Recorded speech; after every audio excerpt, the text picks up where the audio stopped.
This is an article that I saw our friend of the show, Chris Kohler of Kotaku fame, formerly of Wired. Great gaming journalist. He was been in the Not So Common podcast. We butt heads on Twitter sometimes when it comes to the future of game collecting. He knows how to make instant curry delicious. Instant curry? Delicious. He modifies it. I feel like I don't have enough curry in my life. It's very good. So he put an article up that was actually originally from early February that he wrote that about a collector offering to pay $100,000 for original Contra box art. And the timing was interesting. Going back and looking at when this article was written, February 2nd, just because 4 days later, another $100,000 thing happened with the sale of the Super Mario Brothers sealed NES game, even though that news didn't come out for a week or so later. And on the surface, you're like, well, how are these two things connected? Well, the person offering $100,000 for original Contra box art is a collector named Dan, who's also known on Nintendo Age in the circle as Bronte, who is someone who got very, very close. I believe when I last knew about it, he was like 1 or 2 games away from a completely sealed NES set. That's wild. What was the ones he needed? Did you know?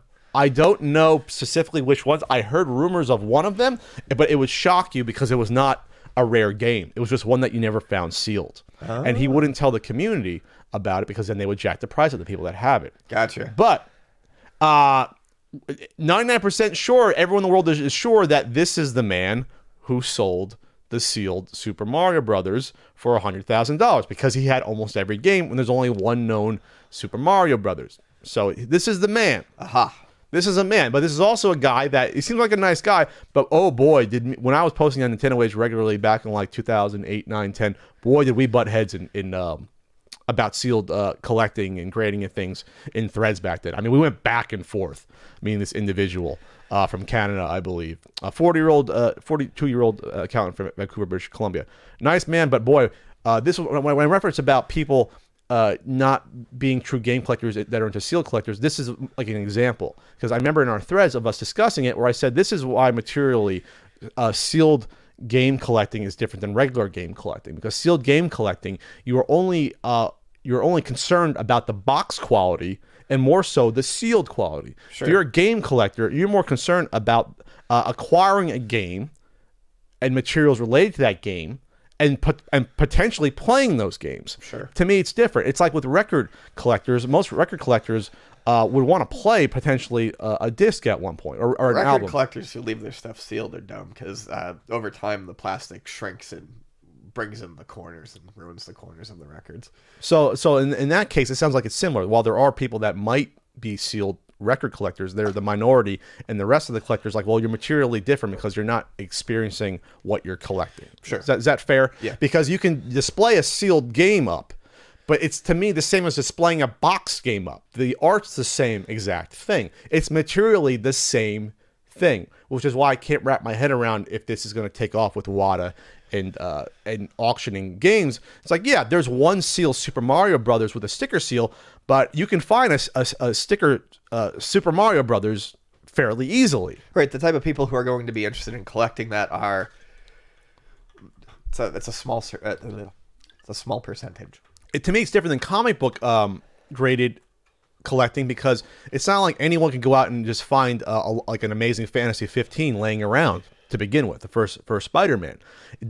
There's no so the material difference between a graded comic from a 4.5 to an 8 or a 9, it's still the same comic, but they're all the same thing still. Does that make sense? So with video game graded collecting, that video game that's graded, the value of that, because it's sealed versus it not being sealed, that's what is making it that value. Does that make sense? Am I explaining that correctly?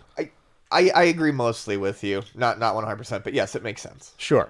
Because if I have a minty fresh DuckTales 2 over there, the only difference between Heritage wanting it is a seal or not. That's really the difference. My comparison, though, would be more like, I agree, especially emotionally about sealed collecting, but wouldn't having a slabbed Amazing Fantasy, and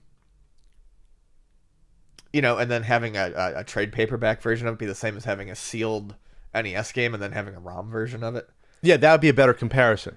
because you're still being able to experience it in an aftermarket way. Is that what you mean? In a Yeah, re-released so way? I mean, I don't see it necessarily as different. I wouldn't try to make the argument that it's different. I would just make the argument that I don't have interest in that. Sure. But you see what I mean, though? You can still experience Sure. a sealed game as a collector, Oh, not having it yeah. sealed. Right. It's materially the same exact item. Sure. That's what I mean. It's just what state of what state of release is it in? That's all. Someone opened it or not. I'll show you Anyway, a state of release. so it's interesting. You use water before the soap. So anyway, so what's interesting is that the collector Dan here, Bronte, wants to get into collecting artwork, cover artwork, like the original versions of these artworks. He's holding up the Street Fighter II Champion Genesis version artwork. He acquired that. So because back in the day there was no Photoshop, you actually had an artist draw something. You take a picture of it and then put it and reproduce it on your box. And so it's art collecting. And the reason I'm talking about this is because, to me, in a way, I see sealed game collecting as art collecting. That's what I think is more of an analog to. No, versus I video would game agree. collecting. I mean, there's a few games that I wouldn't mind having like sealed or graded, but just because I like the artwork. Yes. And it's the same way. Like I'm not an active slabbed comic book collector, but there are a couple that are nice to have. I Sure. just don't see it as a whole thing because at the end of the day, who's going to end up wanting a sealed Kung Fu Heroes? Well, there might be a few people. I mean, I brought it up because it's me, but I'm just saying in the future. Yeah, we talked about that before. How many people actually would want the sealed one versus settling for a complete in box copy that's worth 10% of the value or 20% of the value of the sealed one? That's what it comes down to. I mean, you can still experience the great artwork of Princess Tomato sealed or just in box. Okay, sure. It's the same thing. With the added bonus is that you can actually play the cartridge and look at the cute little manual with all the cute little what fruits are on Princess Tomato besides the tomato. Everyone. It's a whole claymation ensemble of Princess Tomato. I think. Can't remember the name. Cucumber. I don't remember. There's a cucumber. Yeah, there's Percy Persimmon. Persimmon. There's a persimmon. Yeah. That's right. Good old Percy. We play that almost every year on the marathon. It's like Maniac Mansion. It's a really bad one to play on the marathon because you're not accomplishing anything in 5-10 minutes. So Dan traded a sealed copy of Stadium Events in 2014 for the original box painting for Panic Restaurant. Huh. To me, that's actually interesting. I'd rather have the artwork than the sealed statement, to be honest. Yeah, that's pretty cool. Actually, let's see. He has the original paintings for Blades of Steel, Mechanized Attack, and Ren and Stimpy Time Warp. Not familiar with that. Blades of Steel would seem cool. Mechanized Attack, I don't remember that one being that eye popping to me. But Blades of Steel would be pretty rad.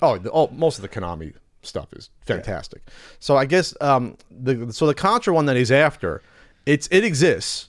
But the person that sold it doesn't know where the buyer is. It sounds like it's somewhere out there. Oh, so that's why there's $100,000 bounty on this at this point to get this. So, it comes down to now. This would be interesting if this actually develops as a thing because most of these are one of a kind, unlike sealed games. Oh yeah. So this is really this is to me this is more makes sense of auction off these. Yeah. Have these come to auction in Sotheby's and. Oh, right now we have a Danny Sullivan's Indie Heat. This is a great game from 1993 on the NES. You know what I mean? Like they could be all hoity-toity at the guys with the magnifying glass looking at game art. I just think it's interesting. Yeah.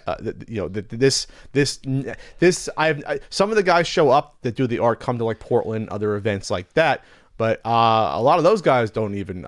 They have some of their original artwork, but not all of it. Right. It gets out there. The companies keep it.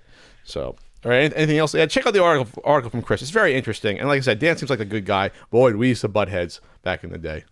We can reminisce over a sandwich or two. Everyone mellows down with age. It's just his age. I don't have the energy anymore too.